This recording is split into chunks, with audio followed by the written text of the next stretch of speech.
Ladies and gentlemen, the following podcast is scheduled for one fall. Introducing your hosts, Kids at Hart. Give me my microphone. This is not working the way I wanted it to. What's going on, everybody? I am Chris Anthony Lopez. Joining me is my boy Nick Molbach, and we are the Kids at Hart. Nick, man, what's been going on, homie? You good? Max Muscle. That is what's been going on, my friend. Just kidding. Long time no see. Everybody will know why later on, but I'm excited for this episode. I think that it is going to be a lot of fun. We have some pretty cool topics lined up, possibly no high spot this episode. We might wrap things up a little bit early, but yeah, no, I'm for good reason. We're not wrapping up just for the sake of wrapping up. We actually it's not an announcement, but just a little refresher and some bonus content. I was going to say something we might have mentioned, I think, on the last episode, but without further ado, let's. So the first thing that we wanted to talk about for the show this week was the WWE Draft. I mean, we did a whole preview for it last week, so I figured it'd be the first thing we talk about this week. Oh my gosh. You look so iffy on it. I'm curious into why you're not, because there was so much junk that happened that I just junk. Well, Lars Sullivan coming back was number one. Then I heard Eva Marie was coming back, and that was number two. Ooh. And yeah, no, I think that I was just disappointed by it overall. I don't think that there was really enough to draw me in over the 2 days. I mean, sure, there was very obvious picks. There were some really weird ones. I'm wondering, are we going down the line where we're going to be merging the tag team championships? Because, my God, they keep splitting them up. Heavy Machinery, if you guys don't know, is now on Raw and SmackDown, and as Chris will attest, the New Day is now split, although I guess they still have the tag team championships. I love this segment where the New Day swap championships. Why can I not even think with the Street Profits? But that was really cool. That was a fun segment, and then Ziggler and Rude had to ruin it. But I'm kidding. Them joining in honestly brought the best part out when they were both chanting at the end. But I don't know. It's so weird though, because we all know Roman's gonna beat Braun Strowman, who's now a Raw superstar.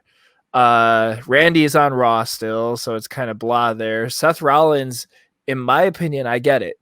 A switch to SmackDown was nice, but then you move Dominic and Rey Mysterio to SmackDown, and I'm just kind of like, oh my gosh, they're going to fight forever. To me, there's no opportunity for Seth Rollins to win a world title if Roman's on top.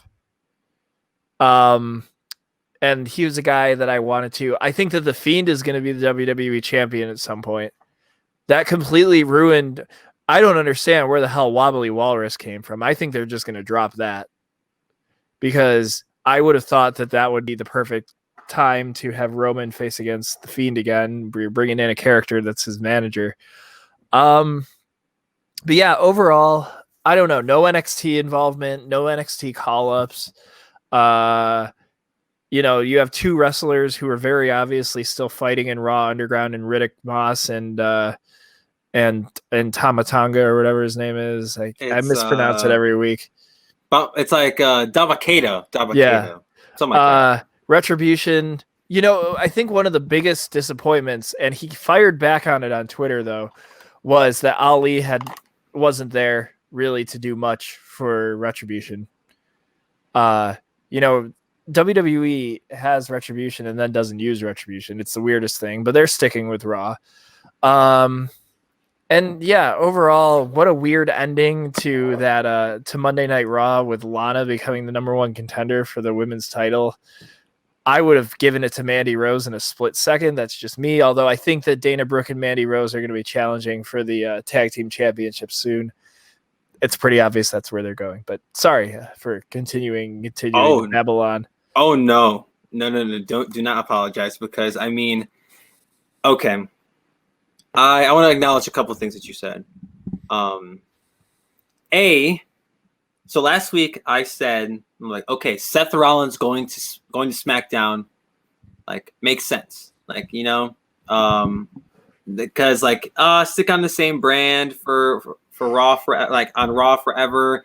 Instead of being the Monday Night Messiah, he can be the SmackDown Savior or the Savior of SmackDown. Okay, great, fantastic. When they drafted him, like, oh yes, please. And then they drafted Dominic and Rey Mysterio, and then they drafted Murphy too. And I'm like, why? Why are you bringing this bum-ass, jank-ass storyline to SmackDown? I mean, if anyone could save it, it's the SmackDown writing team. I was going to say better writing, maybe, but still, it has all that stank on it. Like, you know, once you get, like, if you get something, let's just say you get a shirt, right? Mm-hmm. Like, and you like the shirt. You like the things on the shirt, but the shirt smells like shit. You're not going to want to wear it. You just described this BoJack Horseman sweater that I got from Wish in a nutshell, honestly. It smells like shit? It did at first, but now it doesn't. But yeah, I get what you mean. It's like the only thing, hear me out. Uh-huh. Seth Rollins is the perfect person to take Otis's briefcase. Ooh. I don't think he will, because he's going to be stuck in this feud. Ooh. But if they're going to be dropping the Money in the Bank from Otis, now that the Miz and Morrison are on Raw, why not give it to the Monday Night Messiah, or whatever we're going to be calling him now? That is a great point, because a part of the draft, John Morrison and the Miz were drafted to Raw. Otis is staying on SmackDown, away from Mandy Rose and Tucky. But to that point that you made about the tag teams, what the hell? Why split up tag teams? What's the point of drafting Tucker to Raw? What's the point? None. Oh, he's going to be buried. Raw Underground. Seeing Tucky on Raw Underground with Dabba-Kato and Arturo Ruas got me messed up. Like, I don't understand splitting up tag teams. I appreciate them sticking Cesaro and Shinsuke together, them keeping them doing what was the other tag? Oh, Miz and Morrison staying together. Like, I appreciate that. But okay. Another thing that you mentioned, the swapping of titles. Stupid. Dumb. I hated it. I get it. I get it, but I don't get it at the same time. Like, I don't understand why you split up the damn New Day. Nick, you're the one that broke this news to me. And oh, yeah. I was shook. I was shaken.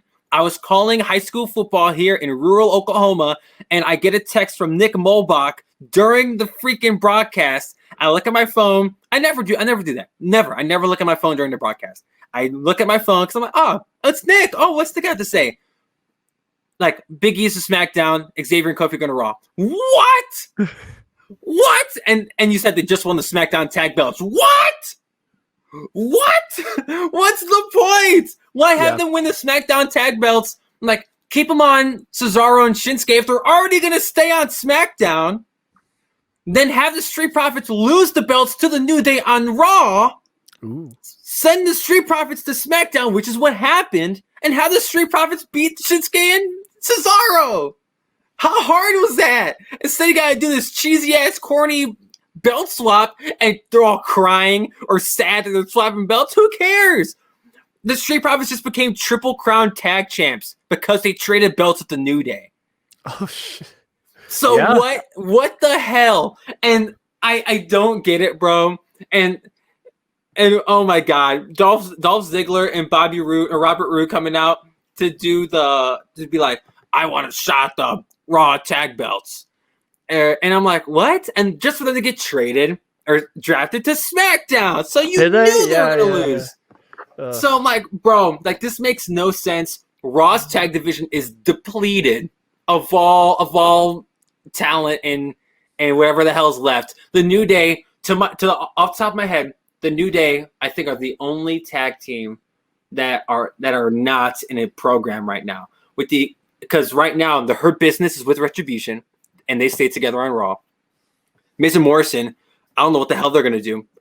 They just got done. They were doing the Lars Sullivan garbage, and I'll get to Lars Sullivan in a second.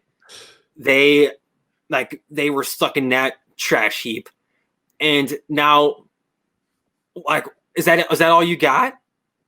Like, Andrade didn't get drafted, so Angel Garza's by his lonesome. Which, on what earth does Andrade not get drafted? Yeah, Andrade is the bomb. What the what, bro? This draft, I don't want to say it was bad. I don't want to say it was bad. It was underwhelming and disappointing. yes, Because not too much crazy happened. The shocking thing the most shocking thing that happened was the New Day getting split. And that happened on Friday because it was so unnecessary and it came out of nowhere. Absolutely nowhere. You could still build up a single star while having the other two be a tag team, i.e. Kofi Kingston's entire WrestleMania run. Look at that. That's a perfect example. And I bet we brought it up on the show last week, or we brought it up at some point when we were talking between now and the draft last Friday. But my God, I was so distraught and heartbroken. And then you tell me Lars Sullivan shows up, right? Ugh. Lars Sullivan, for those who don't know, he's a guy that struggled with mental health, and he's been going through it the last year and a half. And when he showed up on the main roster, he got tied up in some dirty business. I'll say that. And WWE took him off TV once all that stuff came out, that he was doing some dirty stuff. Mm-hmm. Not like, I don't want to say it's dirty, but some rated R stuff, you know? And this man comes back after a year off TV. A year. I forgot this man existed. I forgot Lars Sullivan existed. Comes back, beats the hell out of Miz Morrison and whoever the hell they were wrestling. Hardy and Riddle. Thank you. And now Lars Sullivan, 2 days. 2 whole days went by. Saturday happened. Sunday happened. And guess the hell what? Monday morning, Chris Anthony Lopez goes to work, goes to Reddit, and he finds out that Lars Sullivan is tied up in some shady stuff again after being off TV for a year for doing other shady stuff. Now he's DMing ladies, sending them money on Venmo for pictures. And the husband of this lady put the receipts on Reddit. I don't get it. And Raw acted like it didn't happen. He still on Raw. He got drafted to SmackDown because, you know, they got to ruin the best show. They got to ruin the A show over here by sending Lars Sullivan over there. And then, bam, he's wrestling Jeff Hardy, a Raw superstar, on SmackDown tonight. So, talk about Roman Reigns beating Braun Strowman, a Raw superstar.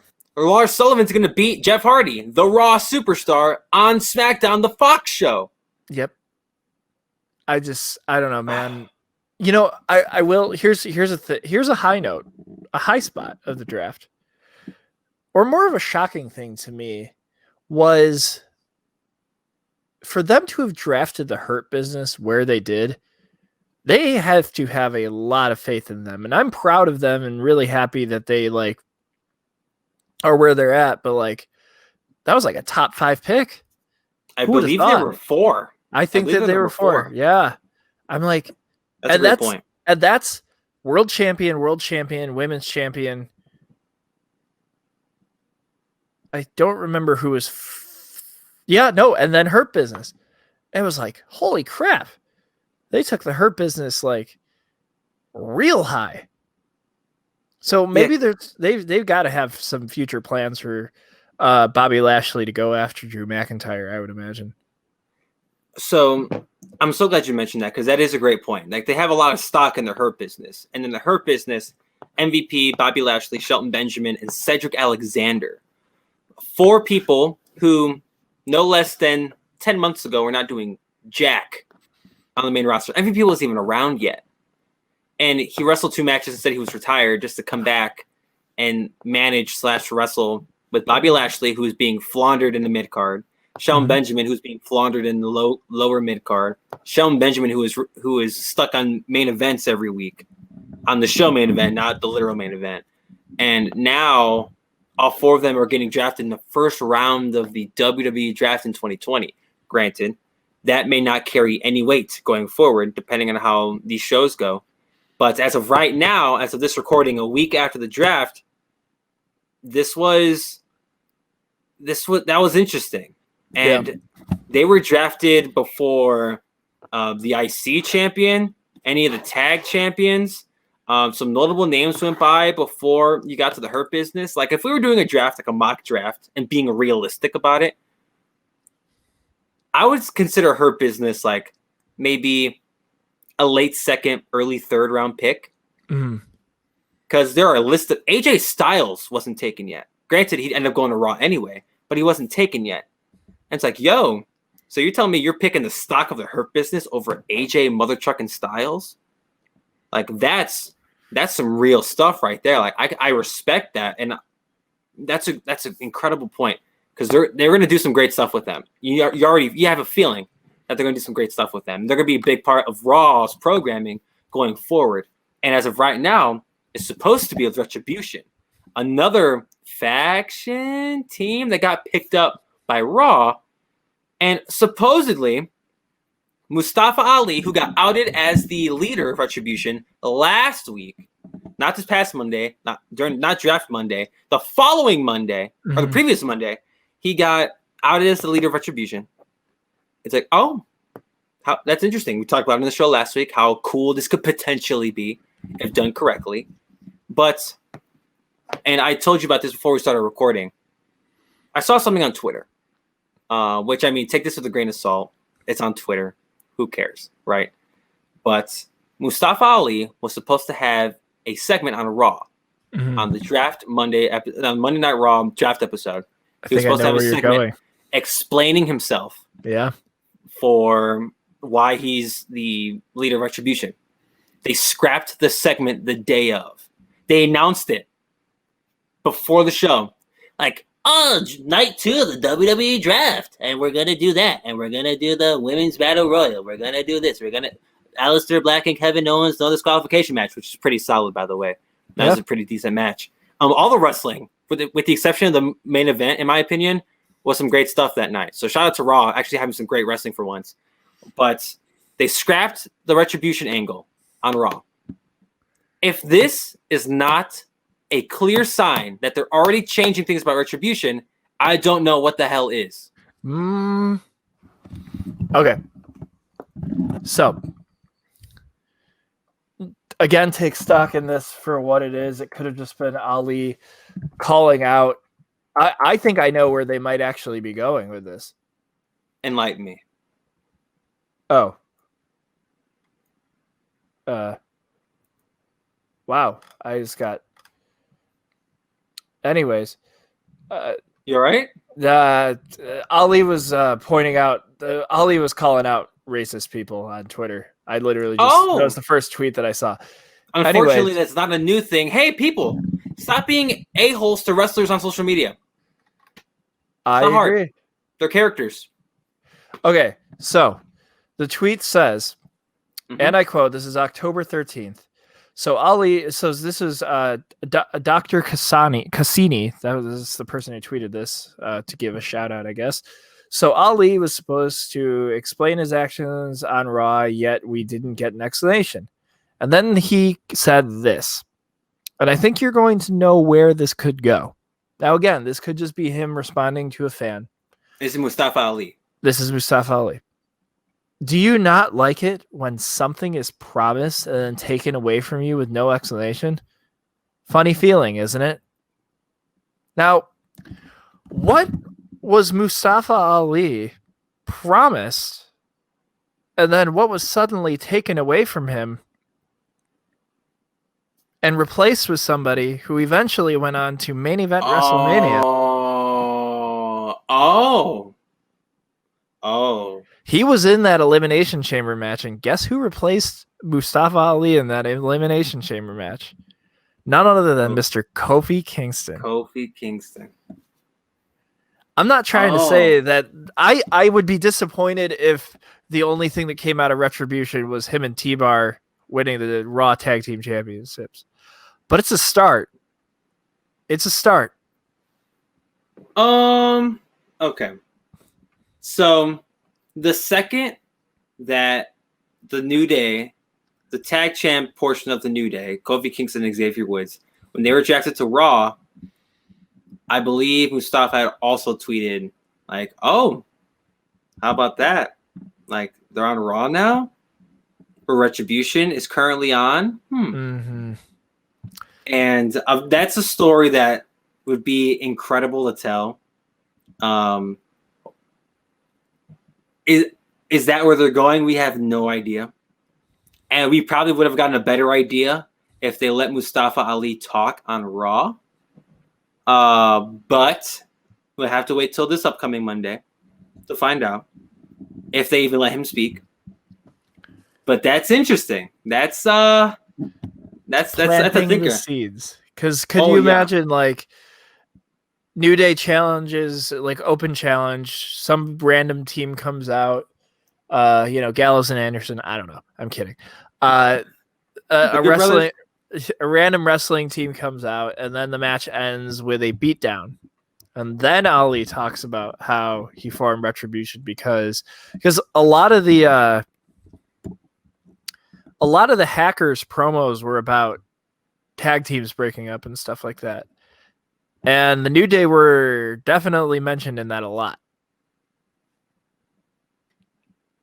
Oh man. Okay. Wait, whoa. If you slow down the voices of the Hacker, I'm going to throw a monkey wrench into this. You get the voices of Ali. Yes. Shorty G. Yep. And Xavier Woods. So what if this is all a breaking up the New Day type thing and Xavier Woods is in Retribution? Do you know? Okay, Nick, I really wish you were there when I read your message about the New Day splitting and how I thought it was the worst thing to happen to wrestling since Halloween Havoc 1995. Foreshadowing. But I think that if Xavier Woods were to split from Kofi Kingston, I can't even say it with a straight face, dude, and go to Retribution, right? I think I would come on this show and cry for 45 straight minutes. And for the remainder of the show, I would bitch and moan and complain. Because I would hate that burning passion. Now, granted, Retribution is currently tied in with the Hurt Business. So we'll see how that goes. Let's see if they continue that feud because they were doing that before the draft happened. Yep. And we may see more of that on Monday. But as of right now, the New Day getting involved with either the Hurt Business or Retribution or both can be interesting because it could be like a three-way angle where it's like Hurt Business like, hey, we're black. You guys are black. Come on. And it could be the New Day being like, nah, fam, we good. And Retribution's like, Kofi Kingston, you screwed over Mustafa Ali. And Kofi's like, nah, Brent, I'm good. And Retribution and Hurt Business already have their beef. So this could be like a three-way angle that I could rock with. But I don't want to put all the eggs in the same basket within a week of having this new roster. You know what I mean? Mm-hmm. So. Because I'm already thinking like Survivor Series match.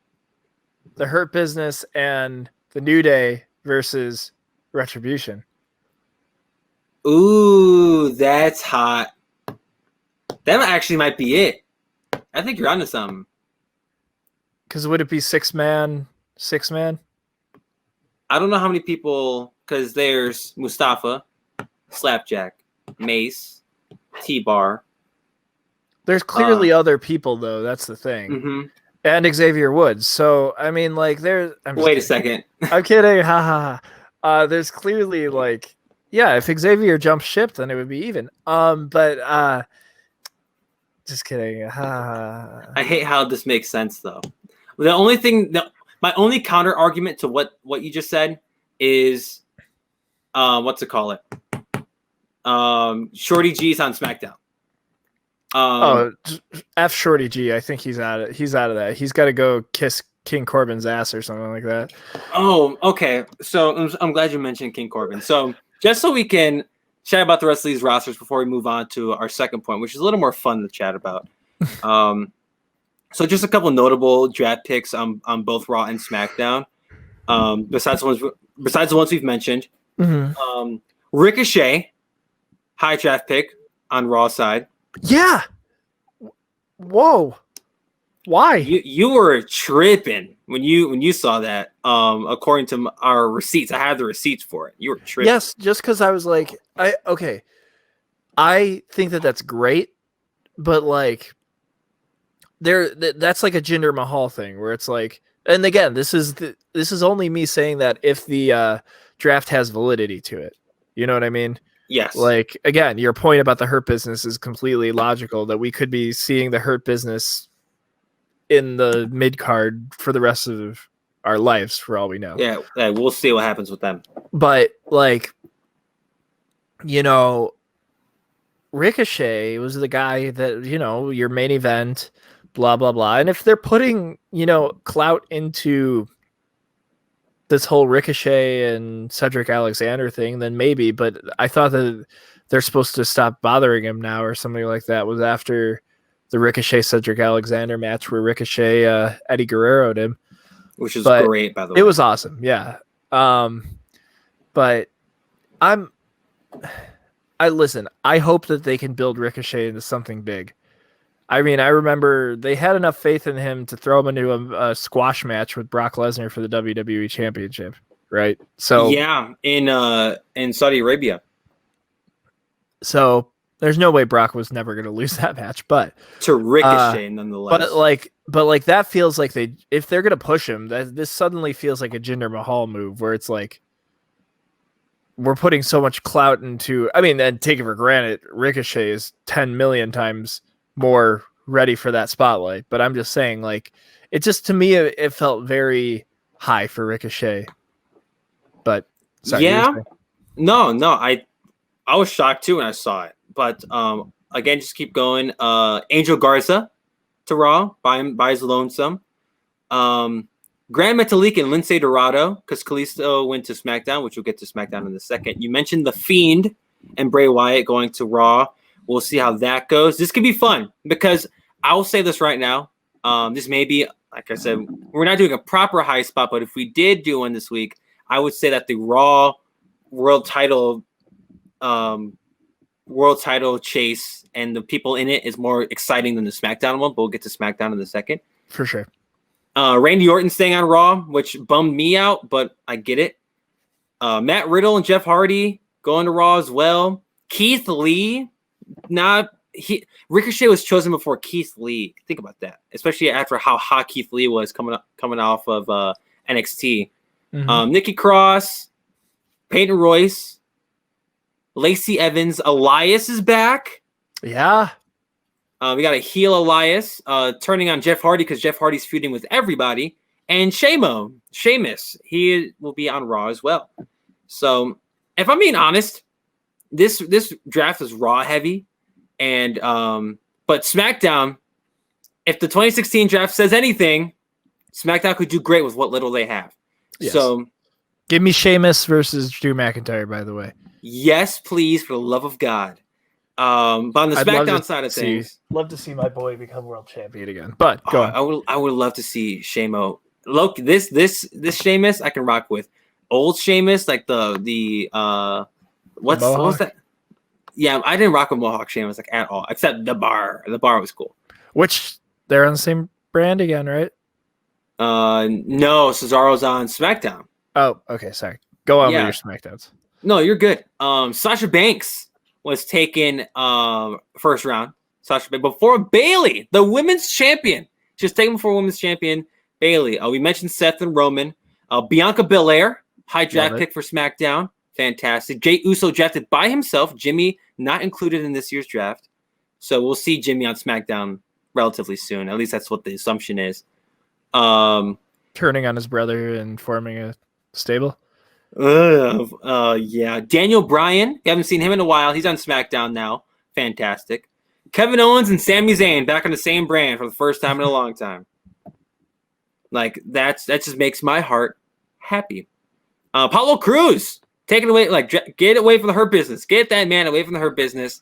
He's on SmackDown now. He's gonna do great things on SmackDown. I think so, honestly. Same thing for Aleister Black. He's also joining the SmackDown roster. Late draft pick, super late draft pick, at least according to the the draft order. Yeah. We got the Riot Squad. A lot of ladies taken late for SmackDown. Carmella, Natalya. By the way, Carmella has not changed brands in 4 years. Carmella, Natalya, the Riot Squad, so Liv Morgan and Ruby Riot. Jesus. Billie Kay, Tamina, and Zelina Vega. Zelina Vega is the only one that intrigues me out of that. I mean, Billie Kay, Peyton Royce is Billie Kay is the Marty Jannetty of the Iconics. Yeah, and Vince had more stock in Peyton Royce. You can just tell about how their breakup went, which he did not have to break them up at all. Nope. But it is what it is. Why do you have a women's tag team championships? Exactly. And there's, I believe, 3 tag teams that we know of right now. And one of them's the champs. So we got to keep that in mind as well. But I mentioned Ziggler and Rude. And King Corbin is back on SmackDown. He's staying on SmackDown, I should say. Woo. But the SmackDown roster is promising. There are a lot of guys that can float between the main event and the mid card. Guys like Daniel Bryan, Kevin Owens, Sami Zayn. Even though Sami Zayn's IC champ right now. Aleister Black KO might be world or Intercontinental champion soon. Oh, you think they're gonna? KO and Sami face Kevin Owens and a heel Sami Zayn. How about that? That could be hot. Aleister Black, I could see this man if they get that damn eye patch off of him back at the top of the card, maybe facing off against an Aleister Black Roman Reigns match would be pretty damn cool. I'll say that. So you got to turn Aleister Black face. Not necessarily. You can do. I'm not saying it has to be a whole program. I just want to see a match between the two of them. But if it does become a program, then yes, you got to turn them face. But before we continue to our second fall, I want to ask you a question. Okay. So as of right now, Roman Reigns is wrestling Jey Uso at Hell in a Cell. I Quit match. And I have a feeling we both know where that match is going to go. Huh. At Hell in a Cell, as well, Randy Orton will presumably face Drew McIntyre. Because that's where they're going. They continue that on Raw. Odds are they're going to have their blow-off match at Hell in a Cell. So, True. Yes, presumably, yes, it would be Drew. But who's next for Drew McIntyre and Roman Reigns, respectively? Daniel Bryan for Roman Reigns. I still think it's going to happen. Oh, boy. Now, you have more room to play with on the Raw side. I want it to be Keith Lee, but I think. I would say Bobby Lashley, but I think that they're keeping up with the U.S. champ Bobby Lashley, former, right? No, he's still U.S. champion.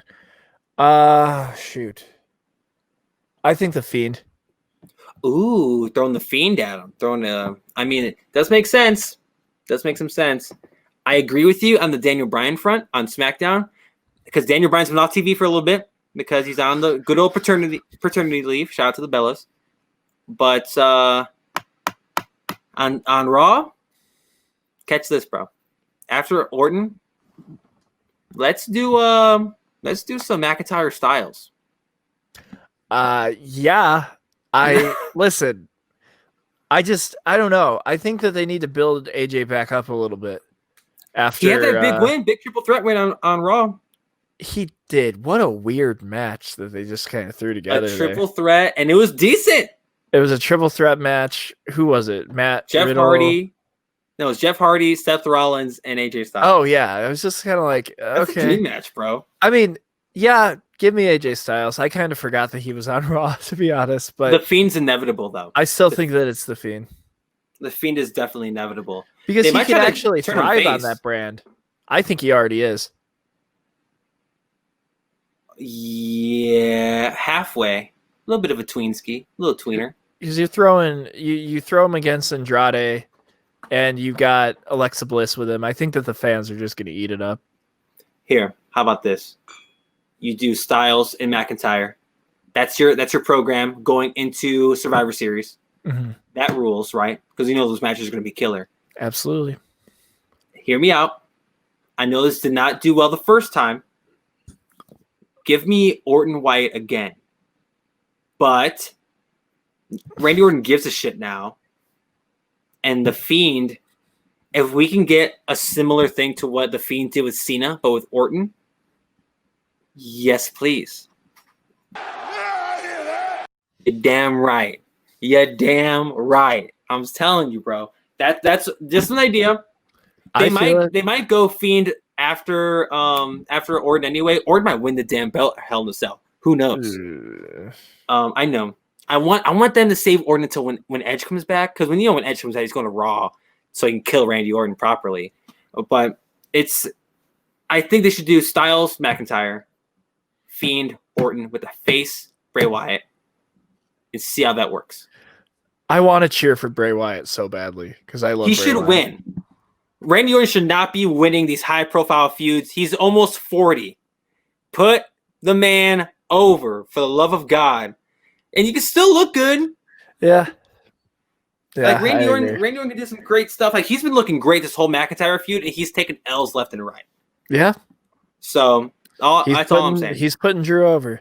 But with that, these matches, they feel like they're going on forever. I mean, hell, this Mysterio and Rollins feud has been going on forever. But let's see here. So I mentioned to you, I believe it was a couple days ago, yesterday, 2 days ago, something like that. I sent you a photo of me watching a certain YouTube video. And it was shout out to the guys at the Deadlock podcast. I was sent a clip from their show by a friend of mine. Shout out to Jacob Pickett. Got to get you on the show sometime, homie. And he said, like, yo, check this out, Chris. And the question that was posed to the host of the Deadlock podcast, it was, if you could pick any two wrestlers to wrestle to the end of, you have to watch them to the end, wrestle to the end of time, who would you pick? And I'm like, that is a great question. Yeah. Like, I thought, I'm like, yo, who would I pick to freaking to wrestle forever? And again, shout out to the Deadlock podcast. Apparently doing some great stuff over there. Plus, my boy CM Pulse is one of the hosts of that show. So shout out to CM Pulse. But Nick, I asked you, there are some obvious answers, but let's split this up. Let's do two active wrestlers, and then we'll do two all time. So you can pick any two wrestlers from the history of time, and you have to watch them wrestle for the rest of the time. Ooh, oh boy. Because my modern wrestlers right now. Yes. It's tricky because I would say AJ Styles and Daniel Bryan. Mm-hmm. But my pick is AJ Styles and Shinsuke Nakamura. Ooh. I love watching those two fight. Oh, they could keep doing it. I mean, Sami Zayn and Kevin Owens is another choice that I was thinking about, but I would say that I would absolutely, positively love to see Shinsuke Nakamura and AJ Styles go at it for the rest of their careers. Okay. It's so funny that you say that, because when I first was posed this question, I decided to let me go ahead and answer it to my homie, my boy Jacob. And I said, AJ Styles is the first wrestler that came to mind. I can watch AJ Styles wrestle a broomstick and I'll be entertained, right? So at this point, the question is, who do you pair with Styles? Mm-hmm. So my thought process was like, do you go Kenny Omega, arguably the best wrestler on the planet? Do you go Kevin Owens, another one of my favorites? Do you go Sami Zayn? Great worker. Do you go maybe like a Cody Rhodes? I'm really rocking with Cody Rhodes lately. Yeah. Chris Jericho. Like, where do you go with AJ Styles? And I was thinking about it. I had my answer. And then I threw it over to you. And they were the first two names you mentioned. AJ Styles and Daniel Bryan. Oh, my God. Like, I would lose my freaking mind. Pick your poison. It could be freaking TNA Impact, Styles, and Bryan Danielson from Ring of Honor. Take your pick, bro. Like, I don't even care. It could be 2013 Daniel Bryan and New Japan heavyweight champ AJ Styles, leader of the Bullet Club. Like, I don't even care. Pick your poison. I will pick these two men to wrestle for the end of to the end of time, and I'll watch every single second. It doesn't even have to be a gimmick match, bro. Yeah. It does not even have to be a gimmick match. It could be straight up wrestling match over and over and over again. Yeah, I can switch. Give me a ladder match every so often. Give me a last man standing. Give me a first blood. Give me that gimmick back. Give me something fun. But I would watch those two wrestle to the end of time. Absolutely. My God. Yeah. But the all-timers is where it gets fun. It is, because it's racing around in my head. So I want to hear yours first. If I gave you mine. Okay. For that one. So let's talk through this. So for me, I'm a WWE guy. For that could sound bad. I know, crucify me. But that's just how I was raised. I watched the WWE product. So I'm so used to the WWE style of wrestling. Yeah. Literally until like 4 or 5 years ago, I didn't start watching anything else. I watched Impact, but I watched like the Eric Bischoff Hulk Hogan Impact, and that sucked. And we'll get to more of them in a little bit. But I didn't really branch out till recently.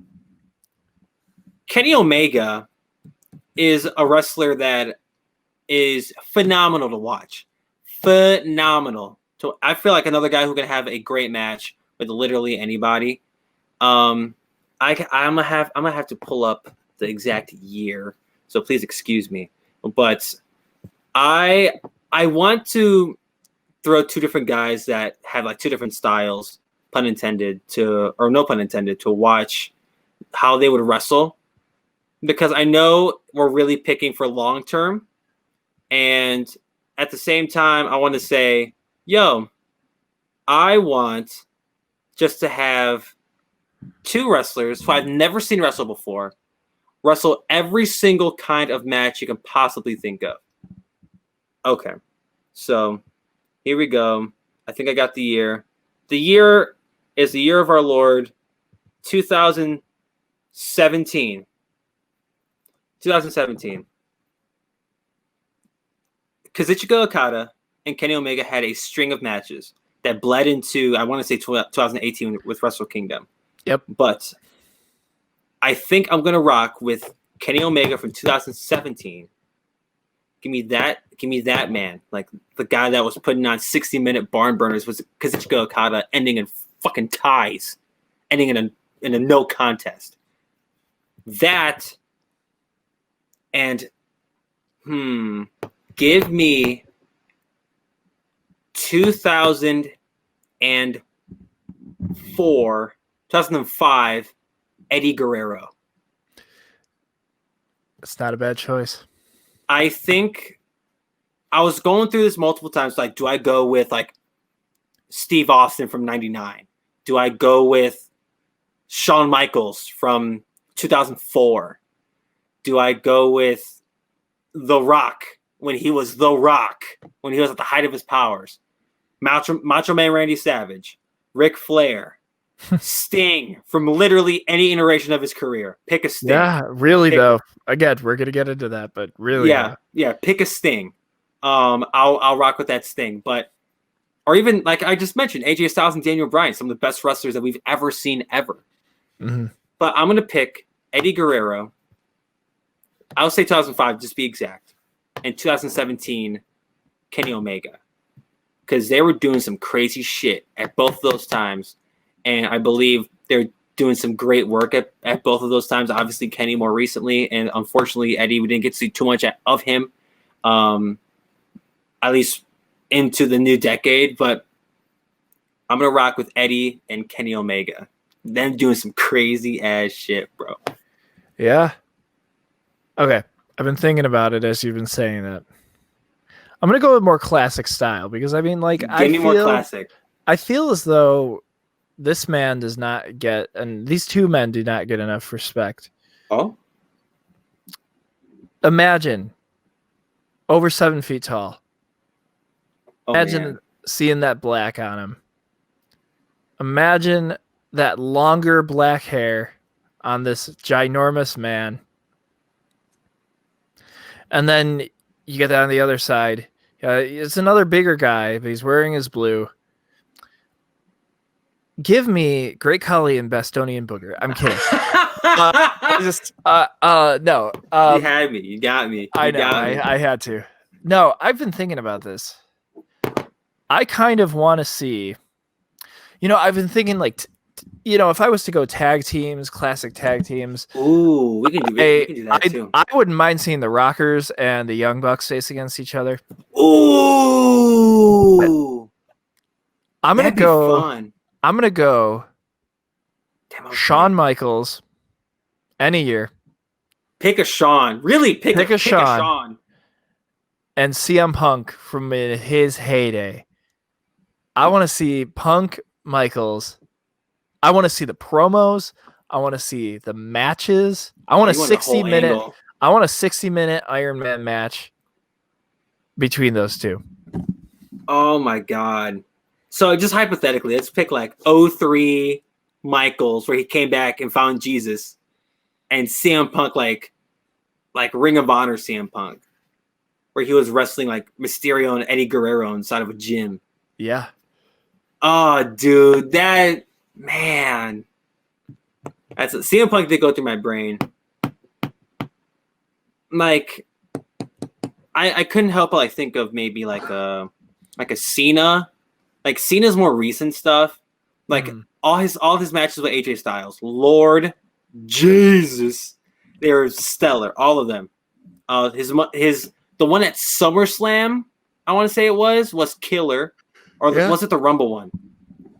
Because it was Rumble, SummerSlam, and Money in the Bank, right? Mm-hmm. I want to say so. I think the SummerSlam one sticks out of my brain, and the Money in the Bank one. But like Cena, his newer stuff, Okada. Cena Okada, man, that would be Cena Okada. That match would be brilliant. If I don't even know what I would even be able to say. I know I probably shouldn't do this right now, but future show idea. Let's book a New Japan Pro Wrestling versus WWE show. Yeah. And we'll do the whole shebang. And the main event is Cena Okada. I'm calling it right now. Oh, for sure. 30 minutes to a fall. Give me your best. Holy God. Oh, boy. Cena would work the hell out of Kazuchika Okada. Lord Jesus. But there's so many wrestlers that have so many dream matches, really. Like, you can even do, like, a Stone Cold and a CM Punk, Like, give me 2013 Punk. No, 2012 Punk, and give me, like, a 99, 98 Steve Austin. Like, we're on top of the fucking world. Yeah. That'd be insane. Or like Macho Man and give me like a Macho Man or Rock in promos. Give me a segment in promos, kind of promos on each other. I can hear those two men talk all day. DDP and Randy Orton. The Cutters going up against each other. That's hard. That is hard. Damn, another classic. There are so many. Maybe again, one of these days we can revisit this and talk about some other matches. Maybe we can sim them on the video games. We'll chat. We'll have to chat about this. We'll chat. We have some video game ideas coming. I have a feeling. But Damn games. let's talk about our third segment. 2 wrestlers that we do not want to see ever fight again. So we watched Halloween Havoc 1995. October's best pay-per-view. October 29th of 1995. The world was shown a pay-per-view by WCW, and it's called Halloween Havoc. Halloween Havoc is a name. Halloween Havoc's a name that it's synonymous with wrestling. You'll see it everywhere. You'll hear about it, especially in October, now in the month that we're in, the year of our Lord 2020. And NXT, they're bringing it back. Yeah, they're bringing back Halloween Havoc. We'll talk about that show more on the Halloween show on the 30th. But in regards to Halloween Havoc, is it safe to say we can talk about the little side project we did? This little side project that we did, yes, absolutely. So I think we did last week, though. I mean, so if you tuned in, and you already know a little bit of a secret, we did a live commentary of so it's basically a watch along of Halloween Havoc, and I'll tell you, it was a blast. It was a lot of fun. We knew a lot of what was to come, but we also didn't know enough when it came to that show. I think that you said it best, that live backstage segments, I'm so glad that most things are pre-recorded at this point. And we saw some interesting matchups, but best match of the night was Johnny B. Bad versus Diamond Dallas Page, right? 1000%. It was the only good match of the night. Started the show and everything fell apart from there. So like the commentary track, if you want to listen to it alongside your Halloween Havoc showing or preview or whatever, however you want to spend your Friday night, Saturday night, Sunday night, or whenever you listen or watch the pay-per-views, pop it on and go ahead and watch it with us. We had a riot. Like when the show wasn't on, or if we didn't like something on the show, we'd either A, rag on it, B, talk about how bad it was, C, talk about something completely different, and or D, we would do all of the above. So Halloween Havoc, though, we're going to talk about it just in general, just our thoughts on the show overall.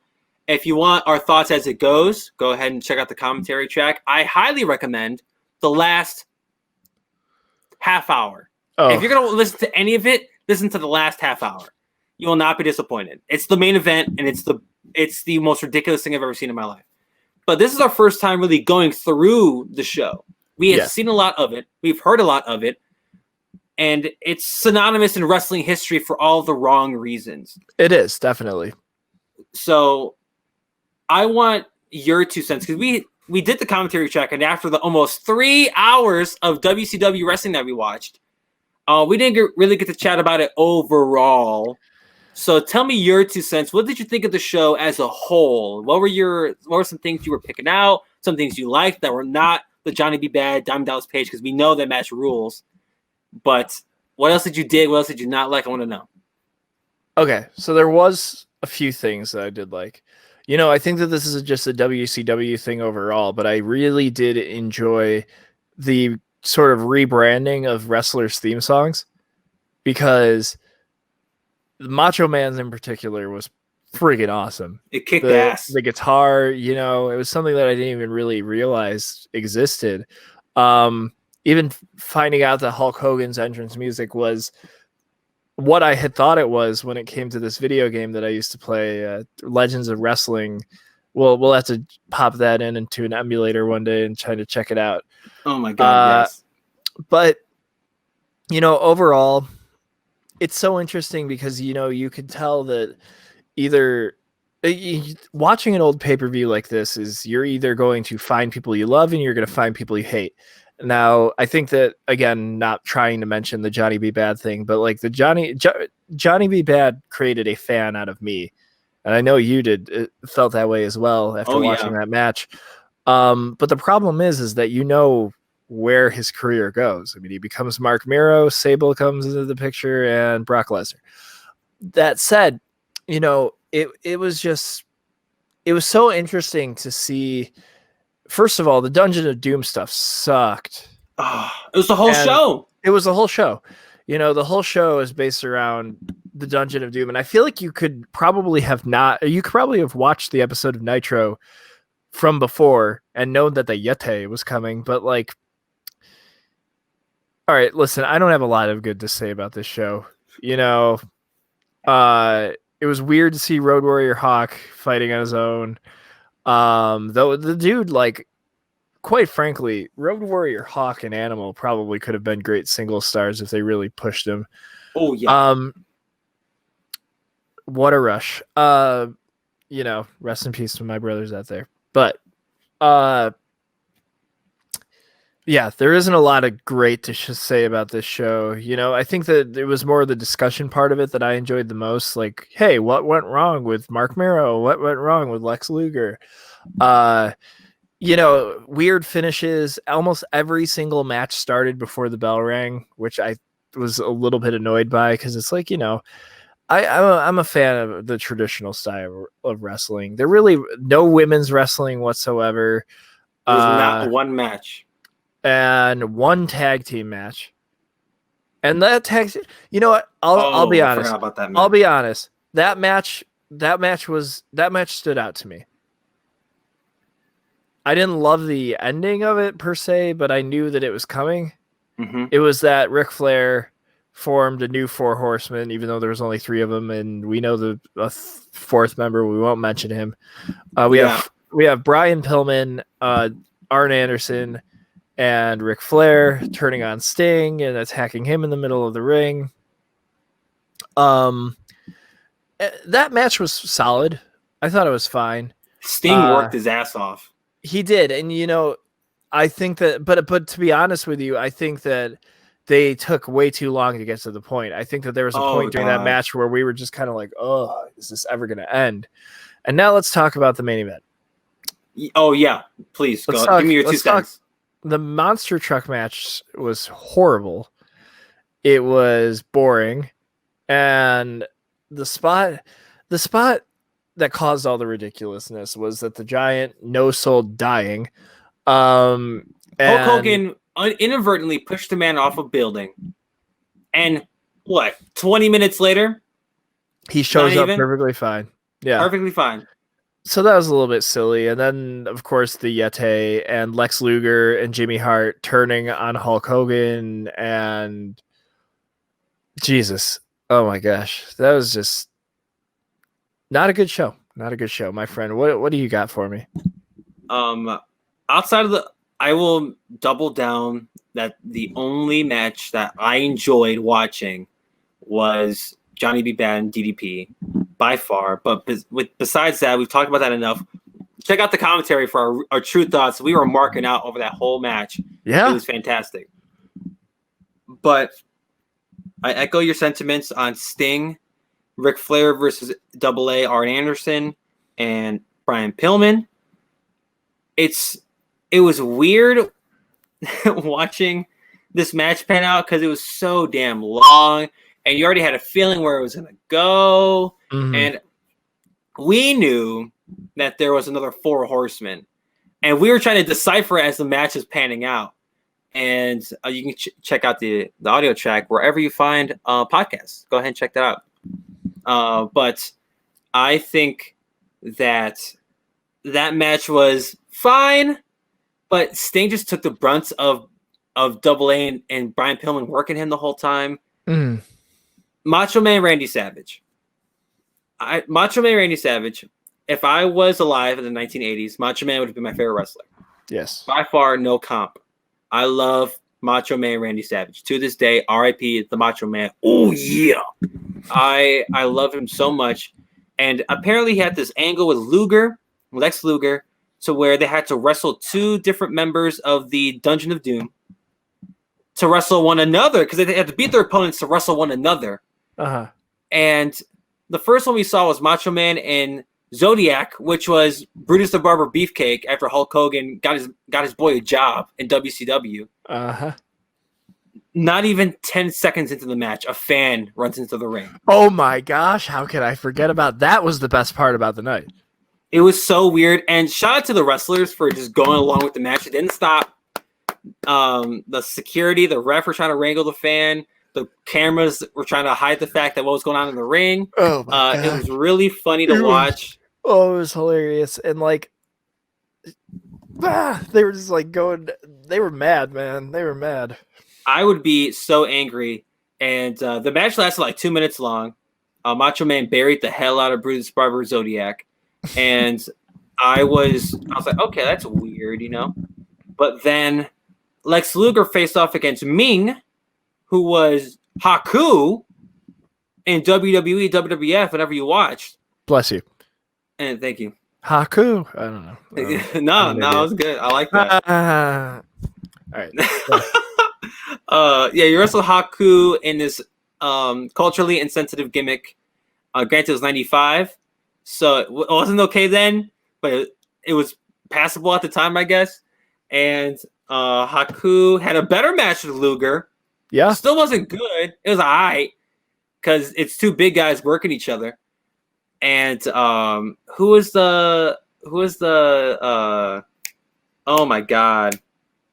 Oh, Kevin Sullivan was the Taskmaster. The Taskmaster, Kevin Sullivan, was at ringside. He got his own guy disqualified by kicking Lex Luger during a pinfall. He broke up a pinfall of his own guy pinning Lex Luger by kicking Lex Luger and getting DQ'd. Uh-huh. On what earth does this make sense?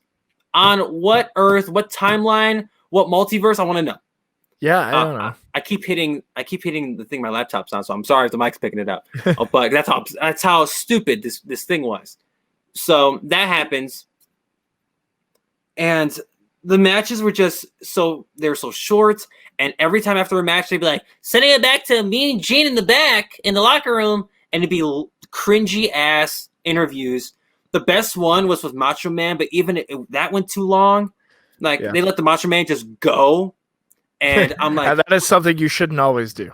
Yeah, don't let wrestlers just talk. And I mentioned this to Nick during our commentary that, for as much shit WWE and modern wrestling gets for the pre-recorded promo, this is why you do the pre-recorded promo.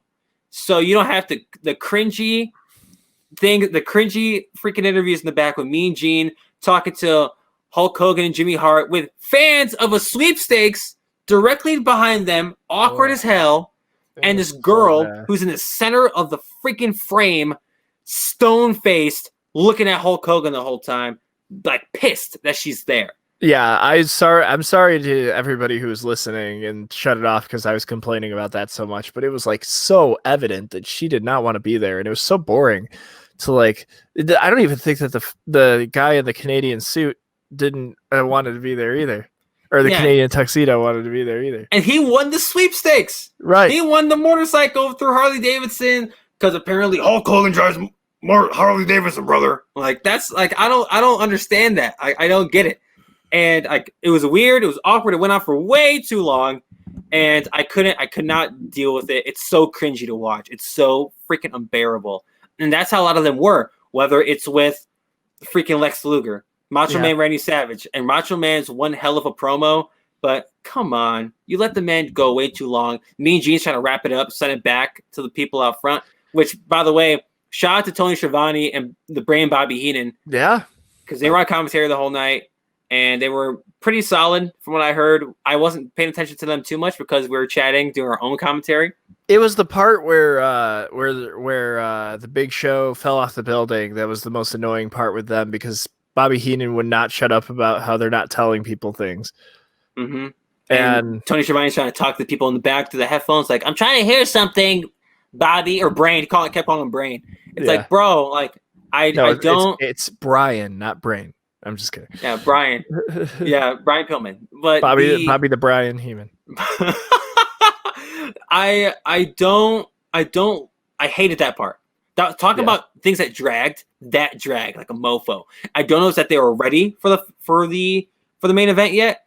Maybe Hulk Hogan was throwing the hissy fit in the back. But Stupid dude. Yeah, this is stupid, brother. Like I really I want to know what was going on that made them because you could tell the brain was trying to kill time. Yes. Like he was like they were telling him to stall or something, and they just let him go. And it's miserable because you're waiting for the main event, especially us. We were like eager to get to the main event. Like, give me the Yeti. How eager were we? Okay, we were eager to see the clusterfuck that happened. And when we got there, the main event, the match sucked. They did a match, or they tried. Yeah. Sucked. It was so and then bad. All hell broke loose because the Giant, the Big Show, had Hulk Hogan in his bear hug. And then here comes who was it first? Oh, Jimmy Hart. Jimmy Hart got involved first. Jimmy Hart got involved, called down Lex Luger and Macho Man. Freaking Kevin Sullivan and Lex Luger beat up Macho Man. And then, oh my God, the Yeti shows up. The Mummy pops so up. Bad. It's so and bad. He's doing the to the ring. I'm like, no! And then so the Hulk Hogan has been in a bear hug this whole time. For like 10 minutes. And he's still selling it. And then the Yeti comes up behind Hulk Hogan, proceeds to wrap his arms around Hogan and the Giant, and does his own bear hug. The double dreaded bear hug. And he starts like humping him. A dry hump more than anything else. Yeah, I was going to say. And he's shaking his arms like, bro, please stop. For the love of God. This is the worst thing I've ever seen in my life. And then poor Macho Man, he got one too from the both of them. And Lex Luger gave him the torture rack. And everyone at the Joe Louis Arena in Detroit was so like, huh? Like, and this was when WCW was hot. And yeah. And that's the one thing I will say about the show. The crowd was hot the whole time until the main event. Oh, it was great. Yeah. But the main event killed the hype to the point where people were leaving and Hulk Hogan was still in the ring, bro. Like, it's like, what? Like that. The tide definitely had to change post Halloween Havoc, or at least something had to change. But it was so weird. And do I regret it? Do I regret watching it? No, because I wanted to see it for myself. Plus, I had a ball doing that commentary with you. So go ahead and check that out. Definitely. Yeah, all the Who Are They social medias. Shit, we'll probably put it in the description of this video. Yeah, I was going to say, that's our high spot for the day, people, is that you need to go and watch that commentary because we want to do more of them, honestly. I know that they teased World War III during that pay-per-view. 60 men in 3 rings.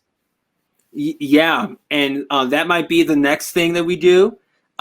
We we got so bored during this pay-per-view that we started talking about other pay-per-views we could do for commentaries. So if you have any recommendations, please let us know on our social medias or in the comments below.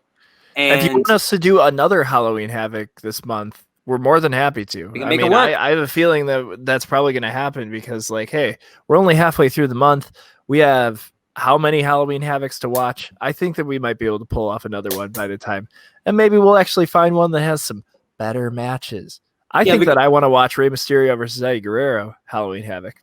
We can 100% do. We can pick out a good Halloween Havoc for the love of God. Let's watch some good wrestling. But next week on the show, we're going to have our boys from Really Scared. At least we're going to try and have our boys from Really Scared. We're going to talk about The Girl on the Third Floor. That's right. And we're going to talk about a horror movie, on Wrestle Reel. But it's our crossover with The Really Scared. And guess who's the star of this movie? A wrestler that was already mentioned, CM Punk. So we're going to watch Girl on the Third Floor, chat about it with our homies, and hopefully they can stay on for the rest of the show and we can chat about some other fun stuff going on in the fantastic world of professional wrestling. But Nick, is there anything that I missed during the show that you would like to chat about? I think that you covered everything. I think we covered everything. I really am wondering what this fallout of this first episode of SmackDown of the year is going to be. So make sure that you tune into that. I won't be able to live tweet during it, unfortunately, because I will be on set, but I will definitely be keeping up with it, trying to keep up and tweet during it as much as I possibly can. So please check out SmackDown and make sure that you tune in next week for another Wrestle Real. And that's the bottom line, 'cause Stone Cold said so.